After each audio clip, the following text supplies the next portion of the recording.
And now to talk about what we saw, Zack Tawatari, Luis Ortiz, and former Texan Seth Payne from SportsRadio 610. Gentlemen, let's get right to it. The emojis on the board over here. Which one best describes what you saw, Seth? I just is that the eye roll, the eyes upward, whatever that is. That's the way. When I was watching the offensive line today, I can't do this again this year. The Texans they allowed a 41% pressure rate. That's about what CJ was seeing last year, and he actually did pretty well when pressured today. But the offensive line remains an issue. When you have an offensive line, you have questions about to begin the game, and then the guys who are starting, who used to be backups, then get injured, so the backup to the backup has to come in. It doesn't feel a whole lot better than I did at the end of last season. I'm going to go with this guy right here. He kind of looks like he's in pain, like something hurts, he's confused, doesn't know what's going on, disappointed. It's just, I'm all over the place with this, man. You know, it's just the same thing all over again from last season. Texans beat themselves. They can't convert on big plays. Offense is just really not there, kind of stagnant. So I'm just kind of all over the place, guys. All right, I'm going to give you an analogy, right? I'm going to use this emoji because it's like my high school baseball coach used to say, when you threw a fastball down the middle and you got it hit 450 feet, that's odd. When you do the same things, you get the same results. All right, well, this is interesting. We're all across the board. I'm going to go with this guy right here, almost like a speechless look, because these 2025 Texans were dressed as the 2024 Texans, and we're nowhere near Halloween yet. And that was what we saw from this team, that basically everything which was not good last year was not good for this game. And now that's what we're saying. Let's hear from CJ Stroud, who claims the Texans could have had a better week of practice. I just think the way we practiced this week, I think we could have practiced better. I think, you know, I love the confidence we have, but there's I don't know, I always say there's like a type of mindset is like, did I do enough? And I think it's a healthy way to be, because then you'll probably do more. So I just, for me, you know, preparing, I got to do a better job. And I also got to hold my guys accountable, you know, for that one exotic look. And it's the first game of the year. We got a lot of exotic looks we did not expect. They did too, but they made the play. So you can come up with a million excuses. We got to just be better. Yeah, the penalties it's uncalled for, right? It's all controllable, things we can control. And you know, if you stand up here and we're talking about negative plays, talking about going backwards, this is not what we talked about. Main thing offensively, wanted to stay on track, right? And we got some unfortunate penalties that put us behind the sticks and just put us in some really long third downs that we weren't not able to manage. So we have to clean up the penalties. All right, let's get back to CJ. Seth, he claims the Texans saw a lot of exotic looks they did not expect. The defensive lineman who still lives inside you, did you see that as well from the Rams? Well, I mean, to start off with, the Rams have a really good pass rush to begin with, but then they disguised their looks at the line of scrimmage really well, and then a lot of times at the snap, they were changing their coverages. And when you have plays like in the third quarter when CJ took the one sack on a play-action play, by the time CJ turns his back to the defense and then looks back around, the defense has shifted completely and gone from a single high man look to something much different. And you can almost see it, CJ have to hit the pause button in his mind. And there were times today, I think, where the Rams, maybe when CJ thought he could diagnose what coverage he was seeing via pre-snap motion, the Rams baited him into thinking that he was seeing something that he wasn't. And that's what really good defenses do.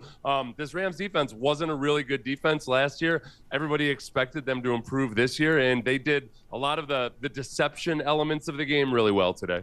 All right, well, let's talk about the offensive line. You touched on it earlier. That was the story coming into this season. So how would you grade what you saw from the guys up front? Look, they only allowed 3 sacks, which I shouldn't say only 3 sacks, but it wasn't a deluge of sacks. But they allowed a lot of pressure. And when they weren't allowing pressure, a lot of times it was because a tight end and a running back were staying in to block. So CJ's left with few options downfield in that. The run blocking is an improvement over last year. And I think Nick Chubb did some good things.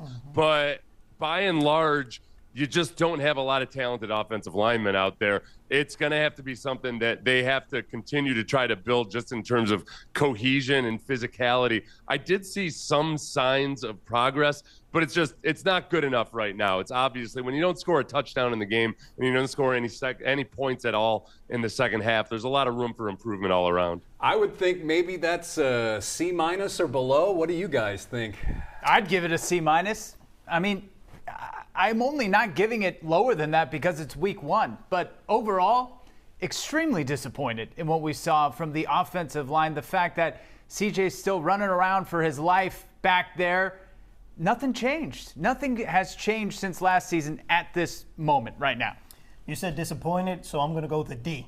Okay. For disappointed because, listen, no touchdown, no scoring in the second half.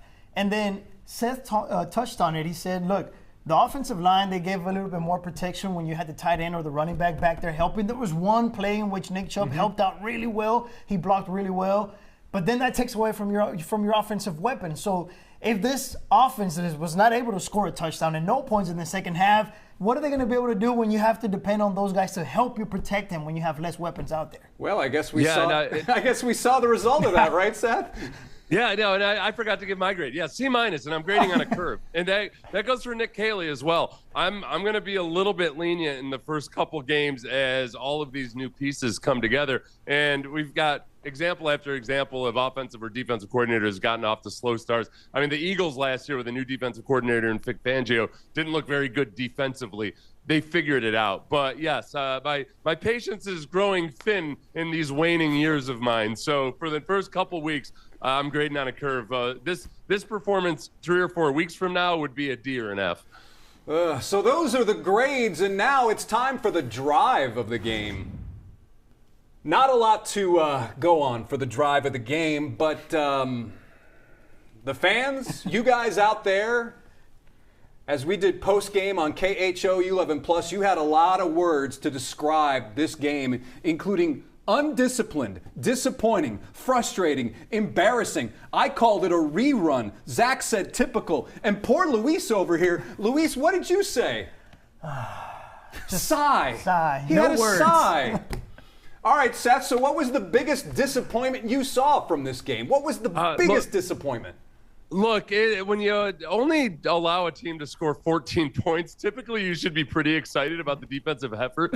But it was the ease with which the Rams were able to move the ball in the second half. And realistically, the Rams were very close to scoring another touchdown if it weren't for the great play of Azeez Al-Shire in that forced fumble. The biggest surprise for me is that they had an entire offseason to figure out exactly how to make up for some of the weaknesses of some of their guys in coverage. And yet Jalen Petrie continually manned up on Puka Nacua and Puka Nacua taking advantage of it, or Azeez or Henry To'oTo'o being on wide receivers. The secondary can't keep allowing the easy yardage because they're better than that. They should be better than that. This is where the onus comes on Matt Burke and D'Amico Ryans to just not make it as easy for veteran quarterbacks like Matt Stafford to carve them up over the middle and getting advantageous matchups. My biggest disappointment was the penalties.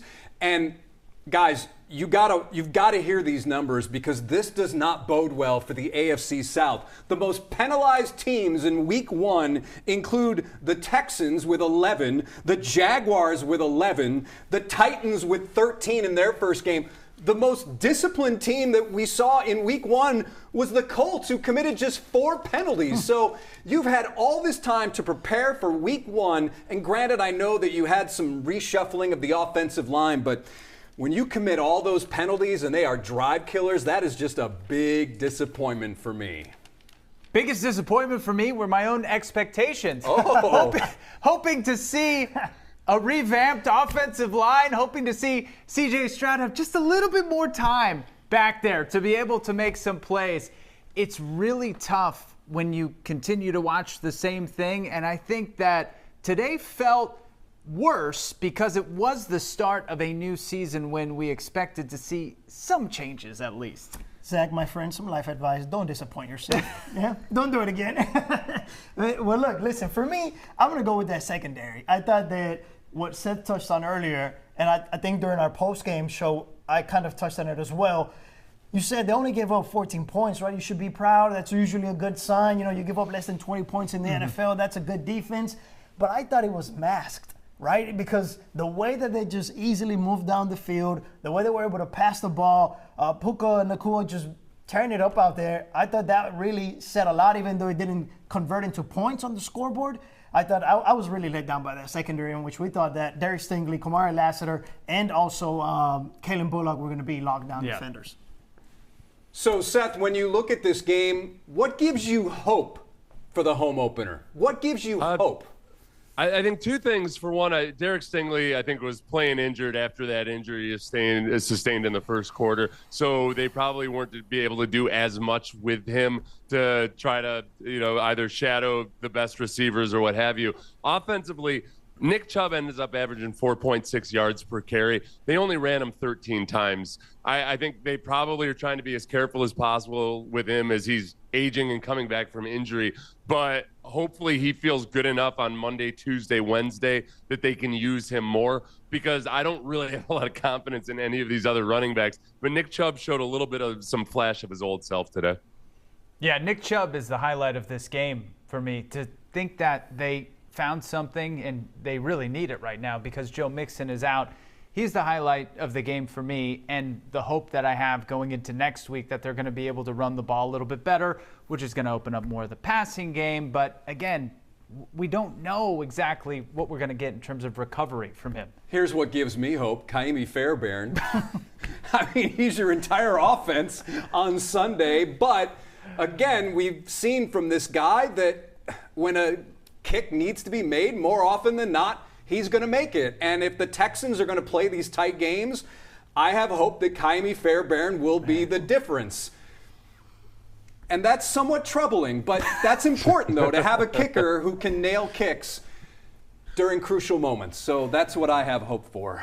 Yeah, that's a good point. I think for me, and I'm probably being a little bit optimistic here, but for the most part last season, they never lost like back-to-back games, or not often, right? So I think that's my hope. I think that the Texans playing here at home, they're going to get back to, okay, drawing board. We got to correct the mistakes. We did see it early last season when they had all those offensive line mistakes, right? At some point, even though it took them a few games, they got it pretty much corrected. So that's the hope for me, that they're going to be playing here at home and they know they need to come out there and win. Seth, was this therapeutic enough? Yeah, I feel a little bit better. There's a positive to take from this, and they're at the very least they're not the Dolphins. Okay, so the offensive line and the pass protection in general, as well as some of these other concerns, I'm going to need to see it in action, and I'm going to need to see something in the second half. I mean, this was the big issue with Bobby Slowick, right? That you'd come out in the second half and you didn't do anything at all. There's 4 quarters of football to be played. You can't be a team that just kind of hangs around for a half and then falls apart. He is Seth Payne, the former Texan from Sports Radio 610. Seth, thank you, and we look forward to seeing you next week as well. All right, guys, I'll see you next week.